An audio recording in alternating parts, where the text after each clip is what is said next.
and welcome to another episode of Dinner with Racers Season 3. I'm one of your hosts, Sean Heckman, and you are not listening to one of our fancy introductions because this is just a real quick segue as a part 2 to our previous episode with Craig Hampson, who's a very successful IndyCar engineer. As we said at the beginning of Craig's main episode, we have quite a contingent of young engineering fans of our podcast. It's something that both Ryan and I have always noticed when we're at the track is when we do get approached, a lot of times it is from sort of young aspiring engineers. And we've never really had that standalone episode that was kind of tailored to that group of students currently sitting in a garage at Formula SAE, or for that 16-year-old who's kind of looking at what would life be like, or that 21-year-old who's a year or two away from graduating and doesn't really know if a life in motorsports is really a fit for them. So that's kind of what this is about. We didn't go into this recording with that intention, so this isn't necessarily a custom tailored deal, but Craig is a great storyteller and really good at sort of providing a narrative for his own youth and when he was himself in Formula SAE and what life was like for him as a junior engineer in the 90s, and now that he's in a very senior role, what he looks for out of 22-year-olds that are just coming out of school, et cetera, et cetera. So we figured we'd just put together a little short episode that was really just kind of taking Craig's stories of what life was like for him when he was young and kind of making it its own thing for those who just kind of wanted a glimpse into the engineering life and getting sort of an understanding of what that's all about. So that's what this is, just a special little thing. Hope you enjoy, and obviously you can still enjoy it without being 20 years old. I did, and I'm 38 and completely terrible when it comes to all things mathematical and engineering. So in any case, Craig Hampson, part 2. Enjoy. Meow. All right, we're going to start in 5, 4, 3, 2. And you were at Newman Haas as sort of a, I don't know the proper term, but a junior level engineer when Mario was doing his last season or two. That's right. So straight out of, like your first job out of college? Literally straight out of college. So The way it worked is in college, I went to the University of Maryland, did something called Formula SAE. Are you from Maryland? I am not. I'm from New Jersey originally. Okay. But went to college in Maryland. Okay. Did Formula SAE. For several years, competed, built race cars, and competed against other colleges. It's a great experience. A lot of our listeners are SAE kids. Yeah, for junior engineers, a great way to get introduced to the practicalities of engineering and actually having to build what you've designed. So that was a good experience. I said, this is a lot more fun than a regular job. Who wants a regular job? I want to do this. Understood. So I thought I wanted to go professional motor racing. I thought I had a job all lined up at the TWR Jaguar team, which was based in Valparaiso, Indiana. Yeah. Right. If I'm honest, at the time, I was really more interested in Formula One and sports cars than I was in Indy cars. That's normal. So I thought I was going to go to work for Jaguar, and then Jaguar pulled the funding on the team. Yep. And it's like, oh my God, I don't have a job. What am I going to do? Yep. So I wandered off to grad school for a year, not really that interested in grad school, but was your degree ME or what? I'm a mechanical engineer. Okay, right. Yeah. So, but while in grad school, I'd still go to the odd race here and there, and we went to the Mid-Ohio IndyCar race. Right.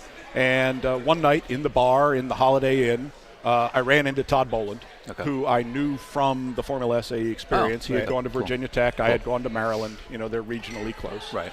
And I just said, I'm still trying to get in, and he gave me names of a couple people. He said Newman Haas was looking, and here's the name of who you send the resume to. Right. And he said Ganassi was looking, and here is the name of who you send the resume to.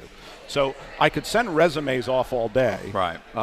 In fact, I have somewhere still a beautiful rejection letter from the Penske team. Oh, the letter has gold embossed letterhead. Wow. And it said something to the effect of, "We do not have a position which meets your qualifications," which I thought was just so eloquent. Beautiful. But yeah, Penske turned me down. But the fact that with Todd's contacts, I was able to actually put a name on the cover letter, and I could put, Todd said I should contact you. Right. I think my resume at least got noticed amongst the hundreds of them that came in. So as it ended up, I got interviewed at both Ganassi and at Newman Haas, and was offered jobs with both. No kidding. It's great. Yeah. So I have to pick now. Newman Haas had just won the championship with Nigel Mansell. They had dominated with Michael Andretti before that. Right. And at this stage, Ganassi had never won a race. Right. So it's a no-brainer, right? I'm like, hey, I'm going to go work at Newman Haas, and we're going to conquer the world. I have a job forever. So the next year is Nigel Mansell and Mario Andretti again, and they went from the sort of good Nigel year to the bad Nigel year. Yep. Newman Haas didn't win a single race that year, and Penske just dominated. Nigel was demoralized. Unfortunately, Senna was killed partway through the year, and Nigel declared that he needed to, I believe the phrase was, go back and save Formula One. And there was huge tension between the Andrettis and Nigel. Yeah, that was it was really awkward. Yeah. So, that was a difficult introduction to the whole thing because the team that had been successful wasn't having success. Right, and with two drivers that are not with getting two along. drivers that were not getting along. Yeah. And what was your role? So I was, an entry-level engineer. So I did a couple things. Number one, I did a lot of design stuff. Okay. Back when you could. Back in that day, you could do a lot of design stuff. I would say we generated drawings probably in the high hundreds, close to 1,000 different parts a year. So you'd get a car from Lola, but then you could sort of adapt it into what you want. Absolutely. Everything was open for modification back then. Right. And guys now, when we get cars, they will complain. Like, stuff will show up. It's like, oh, that's really awkward to work on, or that's going to break, and how do we do that? And the rules makers say, well, you can't change it. The LAR has to change it. Right. Or you have to ask for permission.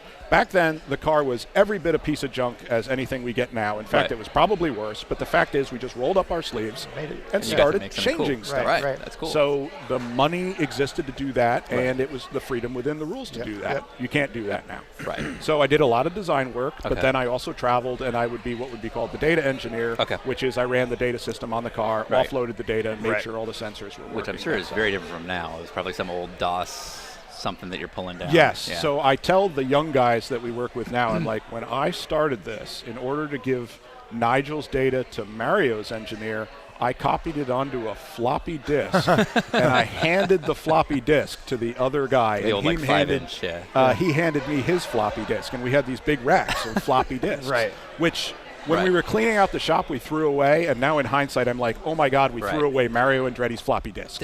Like, it could have been in like a museum somewhere, but we just tossed them away. They could store 600 kilobytes. Yeah, and then they invented something called LapLink, where you could actually go through like the printer port and plug two computers in together, and boy, that was a step forward. Yeah, huge. We got email. We had AOL email. Yep. So there was one little phone line that we passed around the engineering office that you plugged into the side of your computer and dialed up. To beep up. We used a fax machine to Cosworth over in England to communicate things back and forth. Pretty different deal. Pretty different deal back then.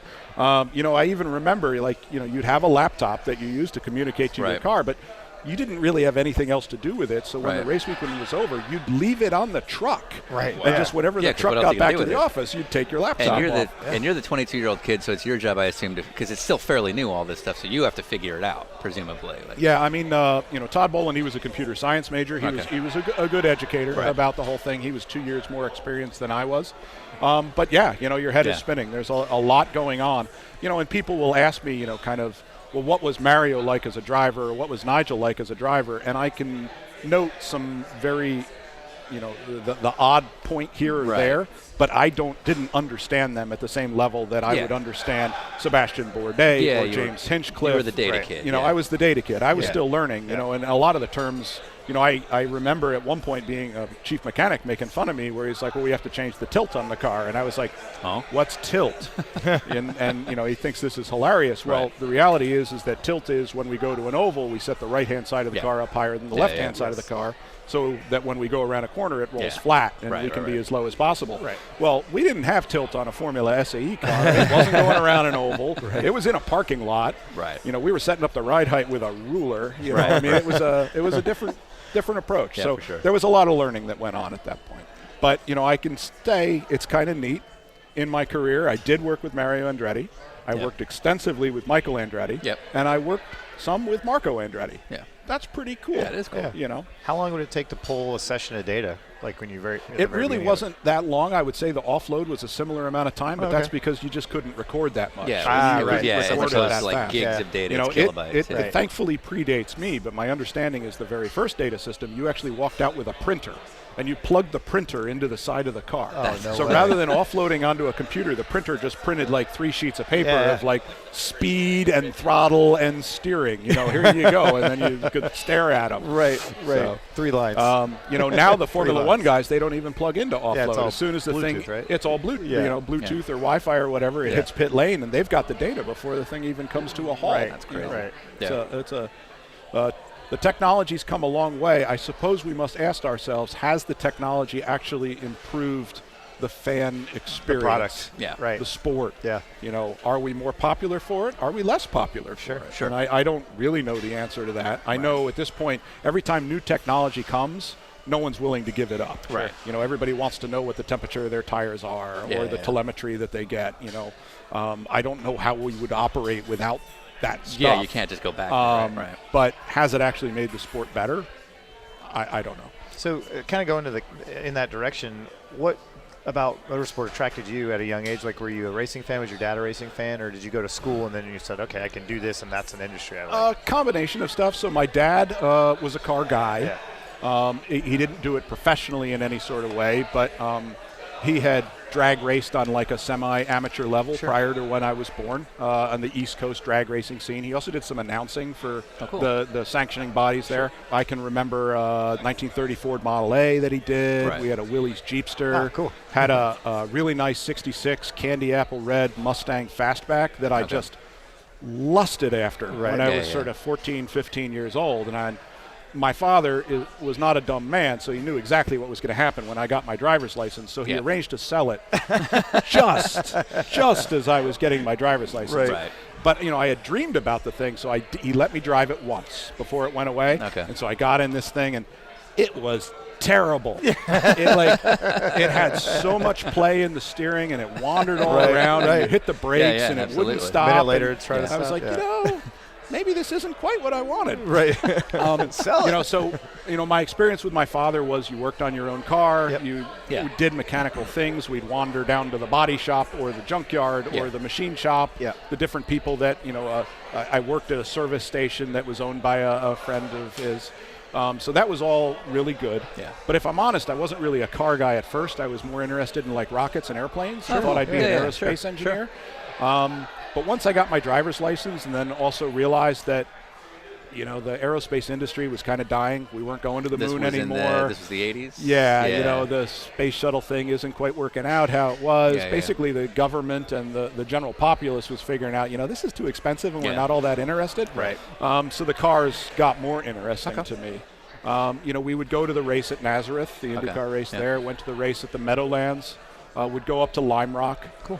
So exposure there. And then, you know, at University of Maryland, they give you the tour around the engineering school, and they show you the different classrooms and the clubs that are going on. And they walked you through this one lab building, and there's a Formula SAE car. And I went, aha, that looks pretty good.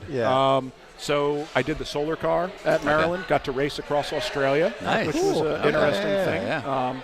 And, you know, then did the Formula SAE. And then from there, like I said, it became clear that that was pretty interesting. So were you the kid at the Formula SAE meet that was like printing out 25 sheets of pre-event reports? No, I just want to talk to that girl. Yeah. Like, I don't care, Craig. Read the report. I mean, Craig. I think any Formula SAE team has a key group of 4 or 5 or 6 people who are really the ones driving it forward. Right. And they're the ones whose grades are really suffering, but they're just like super So devoted to it. Right. You know, and there was some interesting guys in that group. There's a guy named Roy McCauley who I went to school with. So for a time, he was a NASCAR crew chief. Cool. He won Daytona with Ryan Newman. Wow. So he still works at Penske. And he's in charge of the build shop for all the Penske NASCAR cars. We had a couple guys there who work at Honda Performance Development and are involved in the IndyCar That's what engines. I work for. Yeah, so like Mark Sowers, you know Mark Sowers? Absolutely. So I went to college with Mark Sowers. That's cool. And another interesting one, a guy named James Cooper, who was quite a good driver. He didn't go into professional motor racing, but he works for NASA. And so he did stuff Yeah. on the Hubble Space Telescope, and he's now one of the primary designers of the James Webb Space Telescope that's going on. That's going on, yeah. Also a guy named Greg Thomas, who you may or may not know through your Honda connections. He works for Acura Corporate. He works in Ohio, and he's one of the chief test drivers for the road cars. Yeah. And he's involved in picking out sort of what tires ought you to put on an NSX or an Acura TLX to make it give the car, the owner, a good road driving experience. I think Dr. David Holloway was his name. He did a great job of assembling people and kind of giving them some knowledge and then turning them loose with enthusiasm. And Maryland, honestly, it was a great place to learn about how to design and tune cars. I mean, that was a pretty powerhouse lineup you guys had working on this. Did you dominate the season? We did not. There interesting. So reliability is like a big key, and that was definitely our shortcoming. Okay. Sure. If I had a recommendation for the Formula SAEers, it would be get the car done early and then drive it for a few months and break everything that's going to break. Yeah. And we didn't get it done early. You Yeah. have all this ambition and you just plain don't get it done Everyone's early. reading reports for weeks on end. Yeah. Well, and maybe hadn't, like I said, I blame the report thing on Rocky. That's not my fault.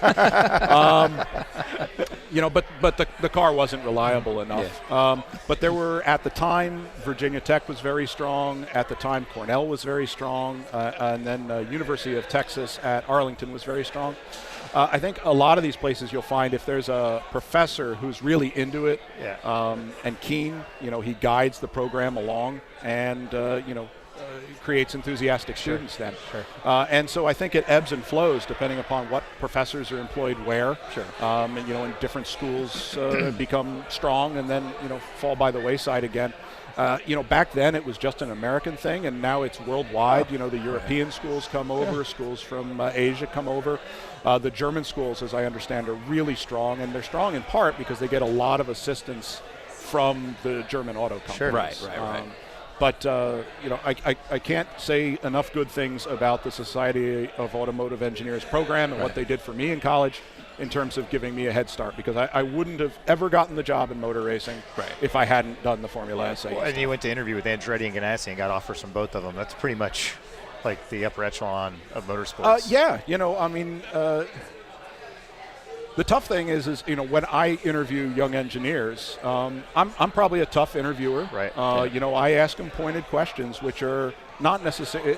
Part of it is I ask them vehicle dynamics kind of questions to see if they understand the car stuff. Do they understand how tires work or roll centers work on a car? But I also ask them pointed engineering questions, how to figure out how big a bolt needs to be or what kind of steel should you use. Right. I'd like to know that they actually did pay attention in class. Yeah, sure. Because if you did Formula SAE but you got a 2.1 GPA, to me that is a warning sign. We really are looking for the super bright spark, the one who led his Formula SAE team but was still able to get at least halfway decent grades. Yeah. Because the fact is, we're a really small group. When you go and you hire somebody who doesn't turn out to work out, it's a bad thing, right? You end up spending maybe a year realizing that the person isn't the right fit, and then you have to go through the whole process of interviewing again, which might mean 20 or 30 interviews. Right. When a young guy comes up to me and he's like, can I talk to you? That's code for I have another job offer and I'm leaving. And you just sort of roll your eyes. It's like, oh God, here we go. Right. And it's always unfortunate when you lose a really good person, but it's also unfortunate from the standpoint it means you have to figure out how to replace them. And that's a time-consuming process as well. I understand it, though, because you want people within the industry who are ambitious, who want to grow and have more responsibilities. And the fact is a motor racing team, or just motor racing in general, it's a pyramid. Right. There can only be one race engineer on a car and maybe one or two assistant engineers and then more junior engineers. And if you want to advance, you're waiting for an opening above you. Yeah. Right. And there isn't always an opening above you. And if they get offered a job at a team that has more money or more resources, or they could get a nice big raise or better responsibilities, you can't fault them for that. I was offered race engineering jobs for several years before I actually became a race engineer. Those job offers came from smaller teams, who recognized that I was sort of stuck where I was and biding my time. But I think in hindsight, I made the right decisions in saying, you know what, it's not the right situation, and I'm going to wait. Because if you're not with a good driver and a good team in a good situation, you're going to fail. Right. And once you fail once or twice, unfortunately, I think you get labeled, You're kind of well, that spoiled guy's meat. kind of fair to middling. He's not going to get you a championship. Right. And by biding my time and waiting for the best situation, I think that worked out well for me in my absolutely. career. Am I a good race engineer? Yes, I know I'm a good race engineer. Am I the greatest race engineer on the planet? No, not at all. I mean, there's some guys out there in the paddock who I can assure you are better than me, but I have been fortunate to be associated with some very good drivers. Right. Like Alex Zanardi in his prime, he'd make anybody look pretty spectacular. Right. Juan Montoya in his prime, make you look spectacular. So if you can get associated with a driver who's really good and he believes in you, you believe in him, Right. you work well together, you can grab the whole team and pull everybody forward and really do some awesome things. Right. So for that 22-year-old who's currently in the shop right now listening to this, building his SAE car, and this thing is playing in the background, what are the big mistakes you see from kids right out of college in terms of the way they approach things or entitlement or anything like that? We asked the same thing with Brad Kettler and Bill Riley, and they give a very consistent series of answers. Well, first thing is understand what you don't know. Yeah. Be willing to ask questions. Right. Lots and lots and lots of questions. You'll only go into an entry-level position. It's grunt work. You have to wire electrical connectors. You have to calibrate load cells. You have to draw top hats for suspension. Really basic things. Right. But the most important thing is that you'll be at the elbow of some people who have done it for a number of years and have some very wise lessons to teach you. Right. And pay attention to those. So basically, don't try to run before you walk. Right. The other thing is the way CAD software is now, you can design an incredibly complicated piece that probably can be manufactured for a massive amount of money.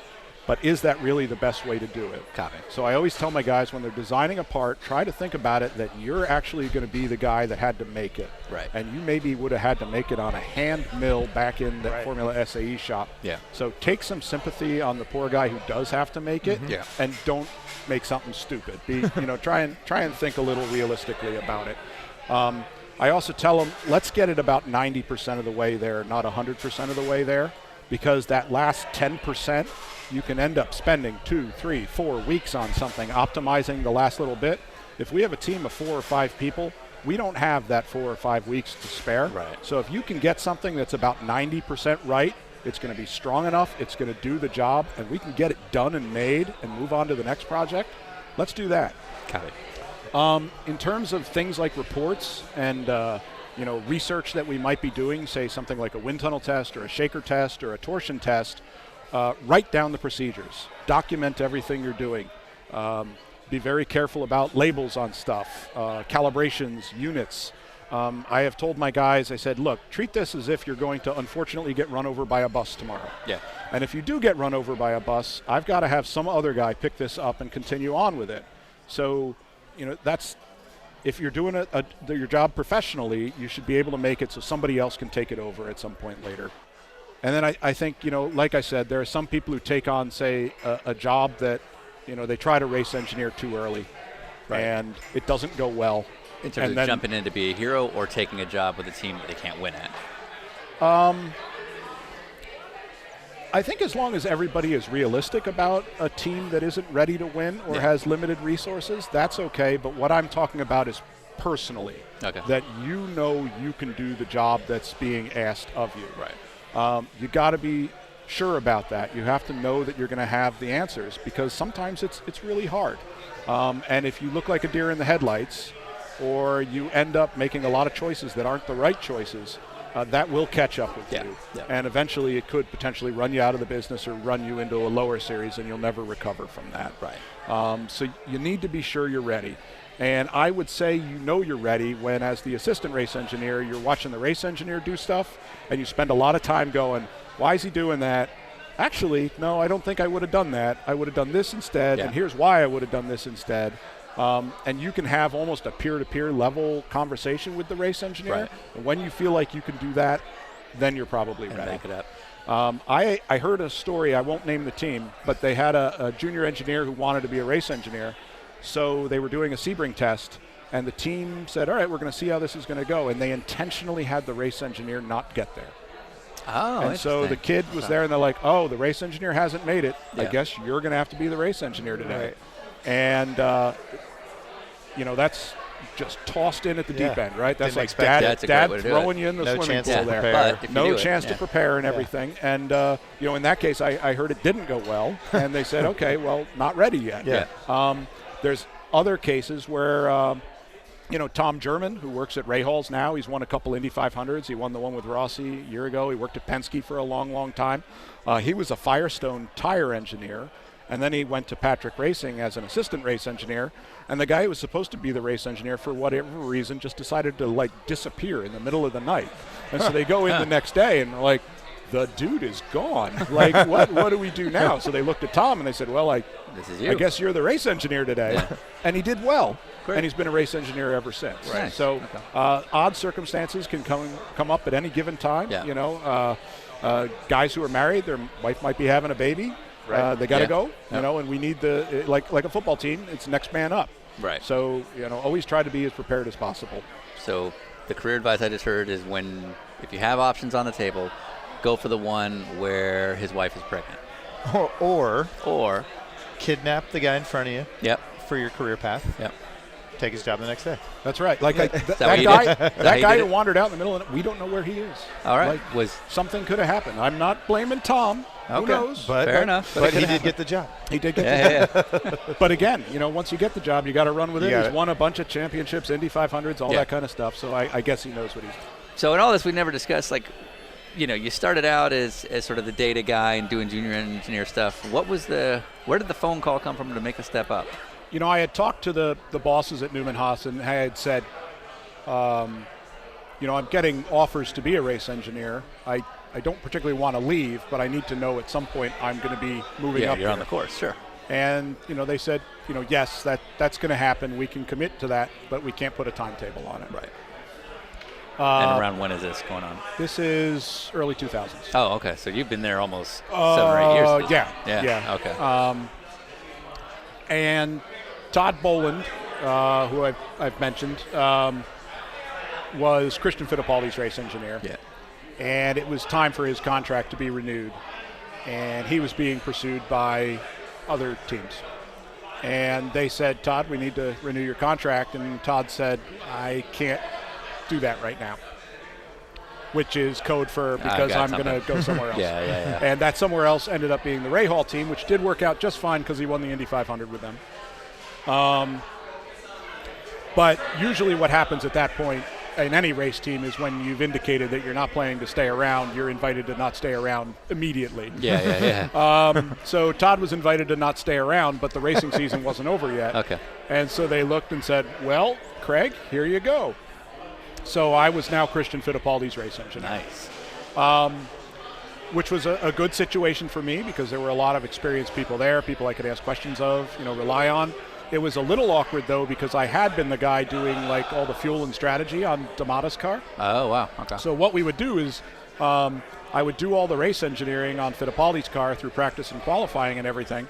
And then for the actual race, they'd still have me go over to D'Amato's car and do the fuel and strategy. Okay. So I'd be racing. And so they would split the engineer and the strategy. I would be racing against my own car during the race. And was it one of these two halves of the pit lane kind of thing with you guys? No, we would. At that point, you were side by side. Yeah. Right, but I mean, in terms of the way you guys looked at each other, was it like no, okay. Team. It was one team. The teams I like to work on open book, one team. Everybody's pulling forward, trying to win. Yeah. So it wasn't that awkward, and it actually worked out well because I think we won 2 of the races with D'Amato, if I remember correctly.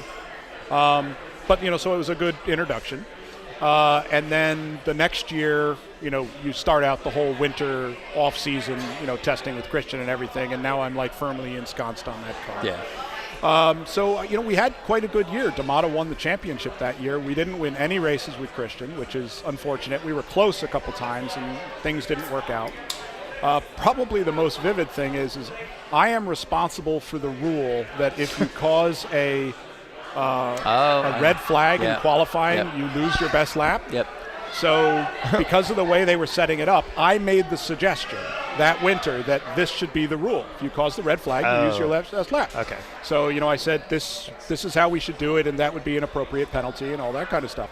And so the sanctioning body, that's a good idea. We'll make that a rule. Well, sure enough, first race of the year, who causes the first red flag? Of course. It's us. Yep. And we had the time good enough to take the pole. Right. So not only do I get bitten by my own rule, Yep. I even lose my first ever career pole due to my own rule. So, did you scream your own last name like Hampson? like seriously bad. That's a compliment. But we had a very good year. Like I said, D'Amato won the championship. I felt like I contributed to, helping to make the cars quicker overall. I think Christian finished maybe third or fourth in the points. We did well. So that was a good start to everything. Yeah. And then the next year we got Bourdais, won 3 races then. Yeah. He won Rookie of the Year, and then the year after we won the first of the 4 straight championships. The championships were a blessing and a curse. What was tough at that point, as much as dominant as we were, that anything other than winning the race felt like a failure. Absolutely. Anything other than total domination felt like you messed the weekend up. Right. And then year in, year out, the pressure of we have to win the championship, and then we have to do it again, and then we have to do it again. It really weighed on me. Yeah. So I will have to admit, when Sebastian made the decision to go to Formula One, there was some element that felt relief. Yeah, I get it. Because I was like, okay, All right. now the pressure's off a little. I can breathe again. Yeah. Because it got harder and harder. You just felt like you had to work harder and harder and harder each year because you can't let your team down, you can't let your driver down, you can't let the sport down. You have to keep pushing on it. So it was tough, and it wasn't all that fun actually.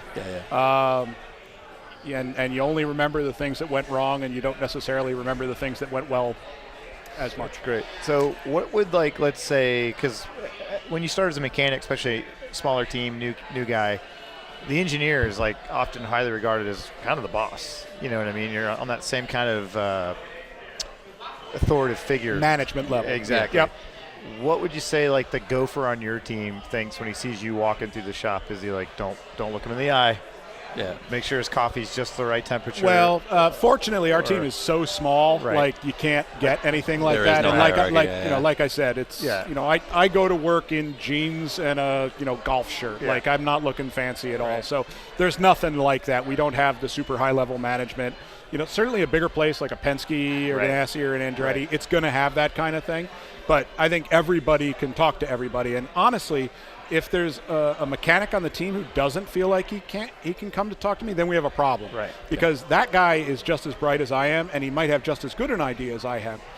He's the one putting the brake lines in the front of the car or bolting the springs on or whatever, and if he sees something that's wrong or could be done better, we want to incorporate that. You need him to so come talk to I you. want those guys to come and feel like they have just as much input as anybody else.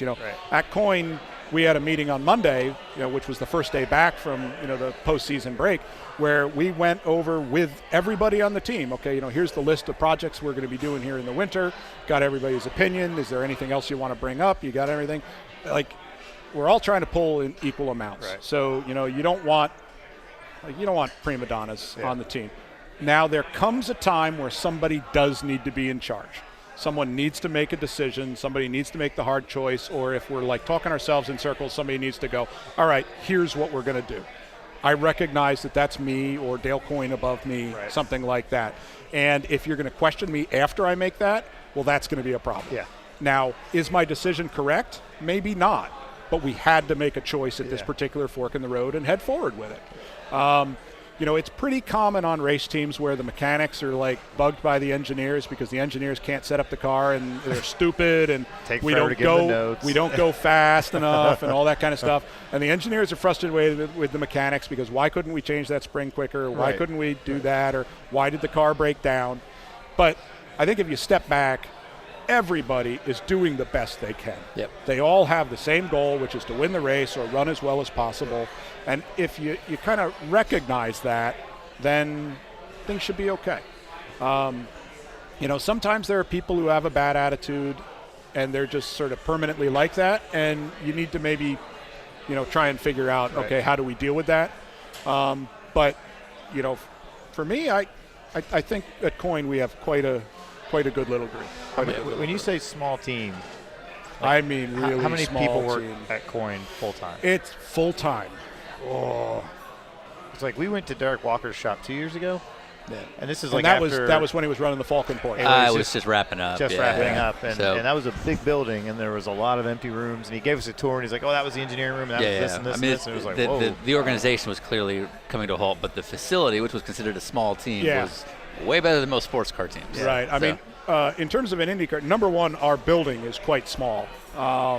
We are at a real premium for space. We are jammed in there. Don't really have. Like, for example, we can't park the trucks inside the building. Interesting. Which gets really hard in the winter, that the poor guys have to go out into the trucks all the time. So it is really tight in there, and we're always trying to figure out, okay, how can we move this or that? But the fact is, like, the building needs to be bigger, and there's just no way to make that happen. Right. In terms of full-time employees, we have 5 full-time engineers, which is really a little less than we need, but we're getting by. A little different from GTD, but it's a different sport. No, I understand. I'm not shitting on it. Yeah, I get it. I get it. Yeah, we have. I mean, you got to look at who we're racing against. Yeah. I got you. So 5 full-time engineers, and I think we have a chief mechanic and 2 guys on each car. Full-time damper guy, 3 full-time truck drivers, 1 full-time gearbox guy, 1 full-time sub-assembly guy. That's actually fairly small. Yeah, that is really small compared to a lot of. Well, we won't name the team, but we got a tour last year where like one team had a whole like wing and department with like 3 or 4 full-time guys that were just working on friction, like just loosening up the friction all they could. And it was like, oh wow, and like that's a 1,000th of a second they're trying to earn with 4 guys. I mean, to give you an example, our sub-assembly guy, his name is Larry, really good guy, long-time motor racing. So he rebuilds the wheel bearings in the uprights, all the brakes, brake discs and brake calipers, master cylinders, steering racks, tripod joints on the axles, and the pit stop wheel guns. He rebuilds all of that stuff himself. So he's really doing the work of 2 or 3 guys at a typical IndyCar team.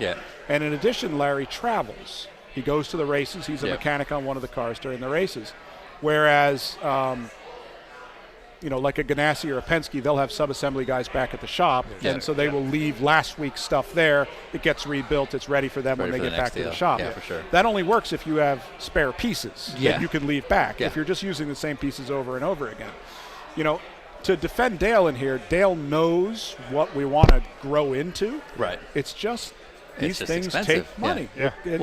When I hear 5 engineers, I hear 5 payrolls. Absolutely. And to Dale's credit, there are teams out there that they lay a lot of people off over the off season. Particularly now that the IndyCar off season is pretty long.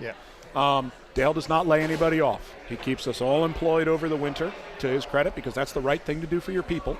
So I'm appreciative of that because, we have more people who do projects over the winter, and I'm sure all those people are appreciative that they don't lose their job and they don't have to go find a different job.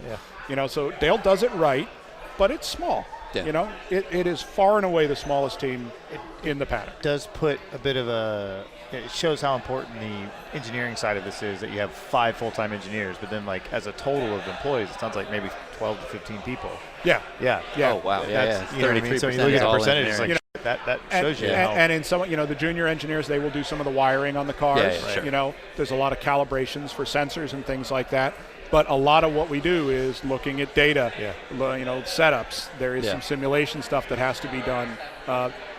Dampers, shock absorbers, are far and away the most important part of an Indy car. Well, it's the one sort of like open area. And it's actually too open. You can spend $10 million on your dampers if you want to. Yeah, right.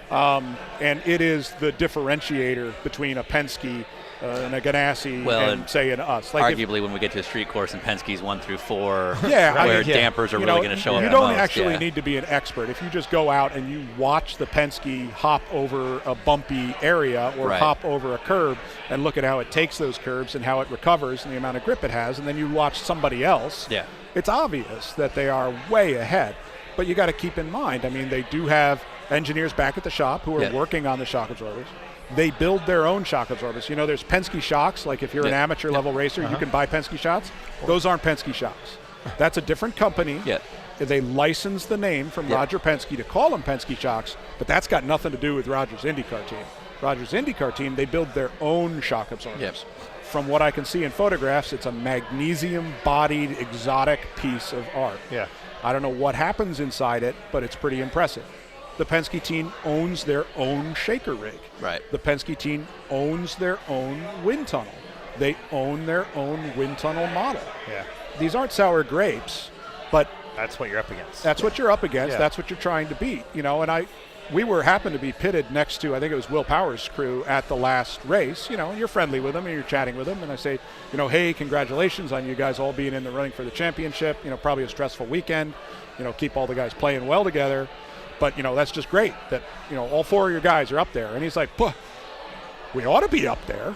Like the amount of like With what you're stuff putting in. we've got. Yeah. Like Yeah. if we aren't up there, we've done Something's something up. really wrong. Yeah. Yep. You know, so they're being realistic about the situation as well. You know, it's an uphill climb, but, you know, if it was easy, everyone would be doing it. If it was easy, it wouldn't be fulfilling when you achieve success.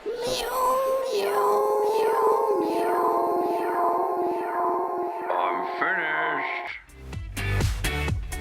All right. Well, thank you to Craig Hampson, and hopefully our young aspiring engineers got a little bit of something out of that special section.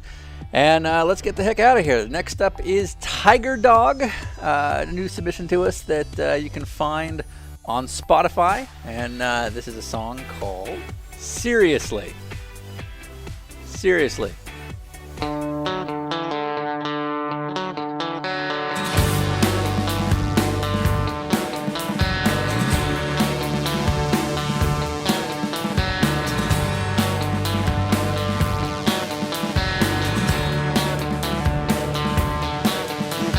Ran me over like a possum for your stew. 'Cause I don't look like you.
Oh, I can't take it.